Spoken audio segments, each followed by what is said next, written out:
Сәлем баршаңызға, сіздермен дәрігер Бағдат Сейтқазылы.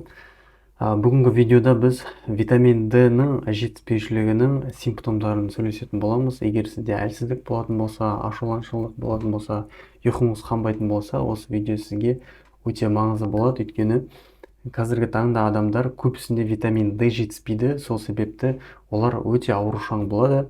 Қазір мен сіздерге нақты осы 4 симптомды айтатын боламын. Егер осы симптом сіздің бойыңызда табылатын болса, онда сізге міндетті түрде витамин D-ға тексеріліп, соны қабылдауға көшу керек.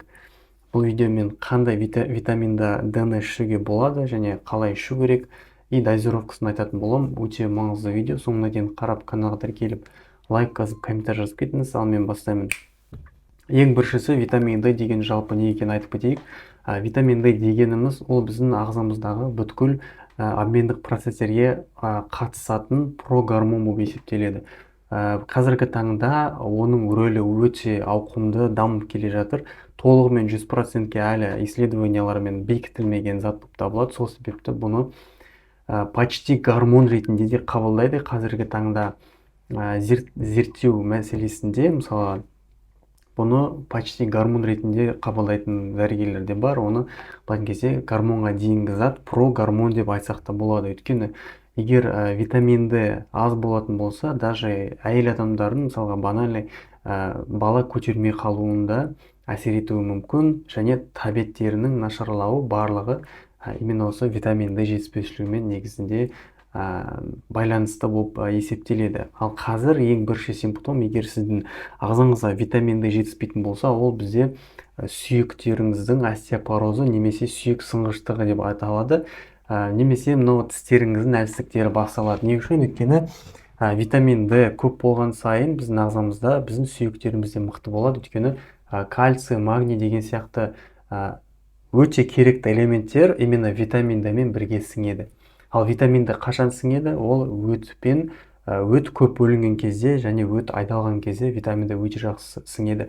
Сол себепті каждый ішетін витамин D-ңызды сіз майлы тамақпен бірге қабылдау керексіздер. Өйткені құр әшейін углеводпен ішетін болсаңыздар, мысалы құр картошка, күріш деген сияқты продукттармен, онда бұл витамин онша сіңбейді и сіз эффекті жақсы ала алмайсыз. Сол себепті майлы тамақпен ішу керек бұл витаминді. Бірінші симптом осы. Егер тістеріңіз қайта-қайта сынғыш болатын болса, немесе босап тұратын болса, мынау десны деп айтады ғой, орысшасын айтқан кезде, қызыл еті, тістерінің қызыл еттері егер қабынған болатын болса, қызарып тұрған болса, немесе тістеріңіз босасып тұруы мүмкін болған болса, немесе сіздердің терілеріңіз әлсіз болатын болса, тері жарылатын болса, постоянно теріңіз өте әлсіз және цветі, түсі мысалға бледный дейді ғой, мынау түскіл сондай бояу болып тұрған болса, әлсіз бояу, онда демек сізде витамин D жетіспейді. Байқасаңыздар, витамин D жас келе адамдарда өте азайып қалады. Сол себепті олар құлаған кезде сразу бір жерлерін сындырып алады. Ондай случайлар өте көп болған. Мысалға үлкен адамдар, 70-80 жастағы, естіген шығарсыздар, үйінен шығып құлап, жамбас сүйегін сындырып апты, немесе базарда жүріп құлаққа қол или аяғын сындырып апты. Не үшін? Өйткені возрастной уақыт келе витамин D жаймен түсе береді, уровені басыла береді, а оны тем более біздің адамдар восполнять етпейді, оны толықтырмайды, ол мәселесінде вообще жұмыс жүргізмейді. Сол себепті сүйектері өте әлсіз. Егер де сіздің жасыңыз келіп тұрса да, витаминдіңіз нормасында болатын болса, сіздің сүйектеріңіз соответственно қатты болады. Сол себепті міндетті түрде сіздер витамин D-ны профилактика ретінде ішіп тұруыңызға болады. Екінші симптом ол біздерде бұлшық еттерінің әлсіздігі. Байқаған шығарсыздар, кейбір адамдардың былай қолдарын көтерген кезде мына жерлеріндегі еттер мысалы салбырап тұрады. Болмаса үлкен кісілерде қолдарын көтерген кезде мынаяқтың бәрі салбырап, дряблый кожа деп атайды. Неге ол пайда болады? Өйткені біріншіден бұлшық еттері өте әлсіз. Бұлшық ет қай кезде әлсіз болады? Ол біріншіден шынықтырмаған кезде, екіншіден витамин D-ның жетіспеушілігінен, жалпы бүткіл біздің костный системамен, біздің бұлшық ет системаның барлығы дұрыс энергия алмайды. Өйткені витамин D деген ол кәдімгі энергия. Ол аз болған сайын сіздің энергияңыз аз болады. Сол себепті сіздердің бұлшық еттеріңіз әлсіз болып қалады. Былайқан кезде тауға шықсаңыз да, болмаса бір жаққа текпе-жектен көтерілетін болсаңыз да ентігіп қала бересіз.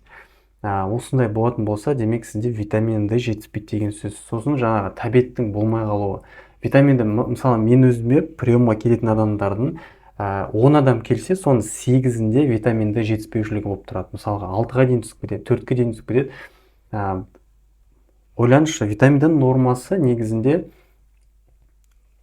ауырмайтын адамда 80-90 болып тұру керек, 100-ге дейін болып тұру керек. Ал қазіргі келіп жатқан адамдар, мен анализдерін қараған кезде 8 болып тұрады, 10 болып тұрады, 6 болып тұрады. Ол дегеніміз не? Ол дегеніміз өте әлсіз және өте төмен қатты дефицит жоқ деген сөз. Витаминді дұрыс бөлінбейді деген сөзді білдіреді. Конечно, сіздер дұрыс ұйықтай алмайсыздар. Конечно, сіздердің көңіл күйлеріңіз болмайды. Конечно, сіз бір далаға шығып бір ләззат алатындай болып қыдырып келе алмайсыз, болмаса демалып келе алмайсыз, өйткені сіздің ағзаңызда витамин Д-ның уровені өте төмен. Содан кейін үшіншісі, ол бізде иммунитетінің әлсіздігі пайда болады. Витаминді төмен адамдар өте әлсіз және олар қайта-қайта ауырып қала беретін болады. Естіген шығарсыздар, сондай адамдар бар шынымен де. Кішкене біреу жөтеліп қалды ма, шүкіріп қалды ма, болды, ауырып қалдым деп айтып жатады ғой. Вот именно осындай адамдарда витамин Д өте аз, өйткені витамин Д тығыз иммунитетпен жұмыс жасайды. Егер бұл энергия, бұл прогормон жетіспейтін болса, сіздер аурушаң болып қаласыздар. Жөтел пайда болады, постоянно ангина кетпейтін, тамақтарыңыз ісіп кете беретін болады, және де қайта-қайта мынау жеген тамақтарыңыз да қорытылмай қалады, ішіп жатқан. Әлсіз болып қаласыздар. Осының барлығы витамин Д жетіспейді деген сөз білдіреді. Төртінші симптом, ол біздің көңіл күйіміздің болмауы және ашулана беретін болып қаласыздар. Өйткені тағы айтам, витамин Д энергия болып табылады. Егер сол аз болатын болса, сіздердің нерв жүйелеріңізде раздражение пайда болады. Раздражение дегеніміз қабыну процестерін тудырады. Соның кесірінен адамдар қайта-қайта бір ашуланып жүретін болады. И олардың ұйқылары қанбайды, и көңіл күйлері болмайды. Настроениесі өте төмен, өте жоқ болып жүретін болады. Сол себепті бұл витаминді обязательно толықтыру керек. Енді витаминді қалай ішу керек, осы мәселесін айтайық. Жалпы дозировкасын айтып кетейік. Витамин Д, болмаса витамин D3 деп айтып жатады. Осы заттарды аптекаға барып сатпаған кезде үлкен адамдардың дозировкалары, негізінде үлкен адамның дозасы 10.000 единица болу керек. 10.000 единицадан бастап ішулеріңіз керек. Ол қалай? Мысалға 10.000 единица бір таблетка, болмаса 5.000 единицадан алып ішсеңіздер, 5.000 единицадан 2 таблетка ішесіздер. Ол біріншісі обед кезінде, екіншісі кешке қарай, немесе бірінші таблеткасын таңертеңгі аспен, екінші таблеткасын обед кезінде ішсеңіздер болады. Сол кезде 5.000 единицадан 10.000 единица болады. Ол суточный дозасы, әр адамның витаминдің суточный дозасы примерно 10.000 международный единица болып есептеледі. Сол себепті қазір мен қандай витаминдер бар екен жалпы айтпай-ақ қояйын, өйткені аптекаға барсаңыздар толып тұр. Просто бұл жерде единственный сіздер дозировкаларына қарағандарыңыз дұрыс, және де сертификаттарына қарағандарыңыз дұрыс.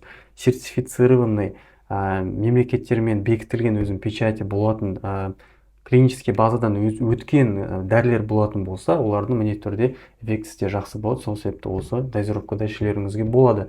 Мысалға мен ішсем, қалай ішем? Мен ішетін болсам, мысалға 5.000 единицадан бір таблеткадан 2 мезгіл ішем, азанда тамақпен бірге. Міндетті түрде витаминдерді тамақпен бірге ішіңіздер, өйткені егер құр аш қарынға ішетін болсаңыздар, бұл біздің побочный эффекттерге алып келуі мүмкін. Мысалға ас қорыту жүйесінің проблемалары, даже асқазанға әсер етеді, асқазаныңыз ауыруы мүмкін, немесе оң жақ сол жақ қабырғасы ауыруыңыз мүмкін.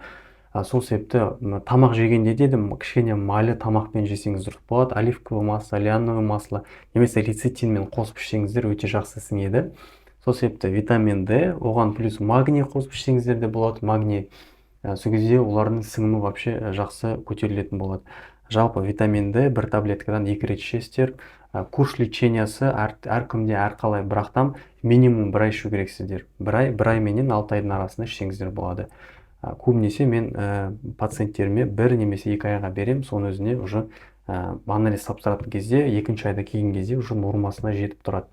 Сол себепті хотя бы 1 ай болсын профилактика ретінде ішіп тұрғандарыңыз дұрыс.